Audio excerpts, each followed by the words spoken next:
Welcome to Rubab Portal. Let's explore the inspiration our great Sahaba Raziyallahu Ta'ala anhum. A'udhu billahi minash shaitanir rajim. Bismillahir rahmanir rahim. Rabbi shrah li sadri wa yassir li amri wahlul 'uqdatam min lisani yafqahu qawli. Rabbi zidni ilma. آج ہمارے صحابی ہیں حضرت ابو سفیان رضی اللہ تعالیٰ عنہ، جن کا اصل نام صخر بن حرب تھا۔ رمضان المبارک 8 ہجری میں جب رسول اللہ صلی اللہ علیہ وآلہ وسلم نے اسلام کا علم لہرایا تو سارے عرب نے اسے دین صداقت کے طور پر قبول کر لیا، لیکن مکہ ہی کے قریب قبیلہ حوازن مسلمانوں پہ سیخ پا ہو گئے اور اسلام کا خاتمہ کرنے کے لیے جنگ پر بھی تیار ہو گئے۔ آس پاس کے قبیلوں کو جمع کر کے حنین کے مقام پر ایک خونریز جنگ ہوئی جو غزوہ حنین کہلاتی ہے، جس میں حوازن کو عبرتناک شکست ہوئی، مگر کچھ لوگ بھاگ کر حوازن کے قلعے میں جمع ہو گئے۔ چنانچہ آپ سلم اور صحابہ کرام نے طائف کے قلعے کا محاصرہ کر لیا، جو تقریباً 20 دن جاری رہا۔ اس کے بعد مسلمان یک بعد دیگرے قلعے پر حملے کرتے رہے۔ ایسے ہی ایک حملے میں چاقو چوبند مگر ایک قوی صحابی پیش تھے کہ یکایک دشمن کا ایک تیر ان کی ایک آنکھ میں لگا، جس کی وجہ سے ان کی ایک آنکھ کا ڈھیلا باہر نکل آیا۔ یہ صاحب اسی حالت میں حضور کی خدمت میں پیش ہوئے۔ آپ سلم نے ان کی حالت کو دیکھ کر فرمایا، اگر آپ کی خواہش ہو تو میں دعا کروں کہ آپ کی آنکھ اچھی ہو جائے، اور اگر آپ پسند کریں اور صبر کریں تو اللہ تعالیٰ اس کے صلے میں آپ کو جنت دے گا۔ یہ سن کر یہ صحابی اپنی تکلیف بھول گئے اور رخسار پر لٹکتے آنکھ کے اس ڈھیلے کو کاٹ کر پرے پھینک دیا اور فرمایا، یا رسول اللہ، میں جنت چاہتا ہوں۔ یہ صحابی جس نے جنت کی نوید پا کر اپنی آنکھ کا اچھا ہونا پسند نہیں کیا اور صبر کیا، وہ کوئی اور نہیں بلکہ قریش کے نامور سردار حضرت صخر بن حرب رضی اللہ تعالیٰ عنہ ہیں، جو تاریخ میں اپنی کنیت ابو سفیان کے نام سے مشہور ہیں۔ ابو سفیان کی ابتدائی زندگی۔ حضرت ابو سفیان قریش کے ایک نہایت مقتدر اور بارسوخ خاندان بنو امیہ کے سردار تھے۔ آپ کا خاندان چوتھی پشت میں رسول پاک سے مل جاتا ہے۔ حضور پاک کا خاندان بنو ہاشم کعبہ کے متولی تھے، جس پر بنو امیہ والے اپنے آپ کو دوسرے درجے پر سمجھتے تھے، اور ان کے دلوں میں بنو ہاشم کے خاندان کے لیے ہمیشہ ہی سے کینہ اور غصہ بھرا رہا، جبکہ خود بنو امیہ قریشی علمبرداری اور فوجی قیادت کے منصب پر فائز تھے۔ جب رسول پاک بنو ہاشم کے خاندان میں پیدا ہوئے تو بنو ہاشم کا شرف ہمیشہ کے لیے بڑھ گیا، جس پر بنو امیہ کے دلوں میں حسد اور کینہ بھی مزید بڑھ گیا۔ اسلام کی مخالفت۔ ابو سفیان کی عمر 50 برس تھی جب رسول پاک صلی اللہ علیہ وسلم نے نبوت کا اعلان کیا۔ رئیس قریش، جن کی زبانیں آپ صلی اللہ علیہ وسلم کی تعریف کرتے نہیں تھکتی تھیں، یکدم آپ کے دشمن بن گئے۔ خاندانی عصبیت چونکہ ابو سفیان کی شخصیت میں رچ بس چکی تھی، چنانچہ وہ بھی اسلام دشمن گروہ میں شامل ہو گئے۔ تاہم ان کی مخالفت کا وہ رنگ نہیں تھا جو ابو لہب، ابو جہل، عقبہ بن امید، امیہ بن خلف اور ولید بن مغیرہ کا تھا۔ یہ لوگ حضور پاک کے پیچھے ہاتھ دھو کر پڑ گئے تھے۔ حضور صلی اللہ علیہ وسلم کے راستے میں کانٹے بچھانا، آپ کا گلا گھونٹنا، پشت مبارک پر اونٹ کی اوجھ رکھنا اور اسی قسم کی حرکات کا اصل گروہ یہی تھا۔ اس کے برعکس ابو سفیان، عقبہ بن ربیع، شیبہ بن ربیع جیسے کچھ لوگ اسلام کے دشمن تو ضرور تھے، مگر انہوں نے کبھی حضور کو جسمانی تکلیف نہ دی تھی۔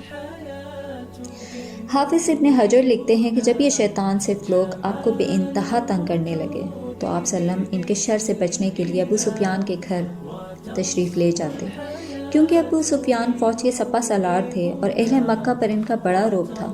ابو سفیان کے گھر والے حضور سے نہایت ادب کا برتاؤ کرتے۔ شاید یہ اسی بات کا صلہ تھا کہ جب آپ نے مکہ فتح کیا تو آپ صلی اللہ علیہ وسلم نے ابو سفیان کے گھر کو دارالامن بنا دیا تھا۔ جنگ بدر، احد اور احزاب کی جنگوں میں ابو سفیان کفار کے لشکروں کے سپہ سالار تھے۔ اسلام کی مخالفت میں ابو سفیان نے ہمیشہ اپنی قوم ہی کا ساتھ دیا۔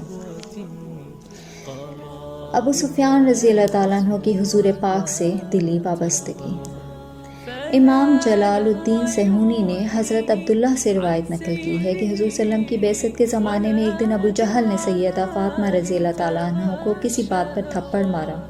وہ اس وقت بہت کم سن تھیں۔ روتی روتی حضور کے پاس گئیں اور ابو جہل کی شکایت آپ سے کی۔ آپ صلی اللہ علیہ وسلم نے فرمایا کہ بیٹا جاؤ اور ابو سفیان کو ابو جہل کی اس حرکت کا بتاؤ۔ وہ فوراً ابو سفیان کے پاس گئیں، سارا واقعہ بتا دیا۔ ابو سفیان نے کہا کہ بیٹی، جس طرح اس نے تمہارے منہ پر تھپڑ مارا ہے تم بھی اس کے منہ پر تھپڑ مارو، اور اگر یہ کچھ کہے گا تو میں خود اسے نپٹ لوں گا۔ چنانچہ کمسن فاطمہ نے ایسا ہی کیا اور گھر جا کر رسول پاک صلی اللہ علیہ وسلم کو ساری بات بتائی۔ آپ صلی اللہ علیہ وسلم نے اسی وقت دونوں ہاتھ اٹھائے اور دعا کی کہ یا الہی، ابو سفیان کی اس نیکی کو نہ بھولنا۔ صحیح بخاری میں عبداللہ بن مسعود رضی اللہ تعالیٰ عنہ سے روایت ہے کہ رسول پاک صلی اللہ علیہ وآلہ وسلم نے مشرکین مکہ کے رویے سے تنگ آ کر ان کے لیے قحط کی دعا کی تھی، چنانچہ مکہ میں سخت قحط پڑ گیا۔ تنگ آ کر ابو سفیان چند دوسرے سرداروں کے ساتھ آپ صلی اللہ علیہ وسلم کی خدمت میں پیش ہوئے اور قحط ختم ہونے کی استدعا کی۔ آپ صلی اللہ علیہ وسلم کی دعا سے قحط ختم ہوا اور مکہ میں چل تھل ہو گیا اور قحط ختم ہو گیا۔ ابو سفیان کی بیٹی ام حبیبہ رضی اللہ تعالیٰ عنہ کا آپ صلی اللہ علیہ وآلہ وسلم سے نکاح۔ ام حبیبہ کا قبل اسلام نام رملہ تھا۔ حضرت ام حبیبہ نے اوائل بعثت میں ہی اپنے شوہر کے ساتھ اسلام قبول کر لیا تھا اور حبشہ کی طرف ہجرت بھی کی تھی، مگر ان کے شوہر عیسائیوں کی غلط صحبت میں رہ کر مرتد ہو گئے تھے، جس پر ام حبیبہ نے ان سے علیحدگی اختیار کر لی تھی۔ جب کچھ عرصے بعد ان کے شوہر کی وفات ہو گئی اور وہ بیوہ ہو گئیں تو حضور پاک صلی اللہ علیہ وسلم نے ان کو نجاشی کے ذریعے نکاح کا پیغام بھیجا۔ ام حبیبہ نے بخوشی یہ پیغام قبول کر لیا۔ جب ابو سفیان کو اس نکاح کی خبر ملی تو انہوں نے بھی خوشی اور رضامندی کا اظہار کیا۔ ابو سفیان کی زبان سے یہ الفاظ بے اختیار نکلے کہ محمد میری بیٹی کے لیے بہتر ہیں۔ ابو سفیان رضی اللہ تعالیٰ عنہ کا قبول اسلام۔ رمضان 8 ہجری کو رسول پاک صلی اللہ علیہ وآلہ وسلم نے کوئی 10,000 صحابہ کے ساتھ مدینہ سے مکہ کا سفر کیا۔ ابو سفیان یہ دیکھ کر پریشان ہو گئے کہ مسلمان حملہ کرنا چاہتے ہیں۔ حضرت عباس رضی اللہ تعالیٰ عنہ ابو سفیان کو لے کر حضور کی خدمت میں حاضر ہوئے۔ حضور صلی اللہ علیہ وآلہ وسلم نے ان کو دیکھ کر فرمایا، ابو سفیان، کیا ابھی بھی وقت نہیں آیا کہ خدا پر ایمان لے آؤ؟ ابو سفیان نے مروب ہو کر جواب دیا، اے نبی اللہ، میرے ماں باپ آپ پر قربان، آپ کتنے حلیم اور نیک ہیں۔ خدا کی قسم، اگر خدا کے علاوہ کوئی اور ذات عبادت کے لائق ہوتی تو آج میری مدد کرتی، اور انہوں نے اسی وقت اسلام قبول کر لیا۔ صحیح بخاری میں ہے کہ ابو سفیان نے فتح مکہ سے 2 دن پہلے اسلام قبول کیا تھا۔ آپ صلی اللہ علیہ وآلہ وسلم کو ان کے اسلام لانے کی خوشی ہوئی کہ نہ صرف ان کی جان بخشی کی بلکہ ان کے گھر کو دارالامن قرار دے دیا۔ قبول اسلام کے وقت حضرت ابو سفیان کی عمر 71 سال تھی، تاہم وہ نہایت تر و تازہ اور توانا شخص تھے۔ قبول اسلام کے بعد کا زمانہ۔ اسلام قبول کرنے کے بعد ابو سفیان سب سے پہلے غزوہ حنین میں شریک ہوئے۔ رسول پاک نے آپ کو مال غنیمت سے 40 اوقیہ سونا اور 100 اونٹ بھی مرحمت فرمائے۔ اس غزوے میں ان کی ایک آنکھ بھی زخمی ہو کر ضائع ہو گئی تھی۔ غزوہ طائف۔ اس غزوے میں بھی ابو سفیان کو حضور کے ساتھ جنگ کرنے کا شرف حاصل ہوا۔ جنگ یرموک۔ حضرت عمر رضی اللہ تعالیٰ عنہ کے دور خلافت میں شوق جہاد میں اپنے پورے خاندان کو لے کر شام پہنچے۔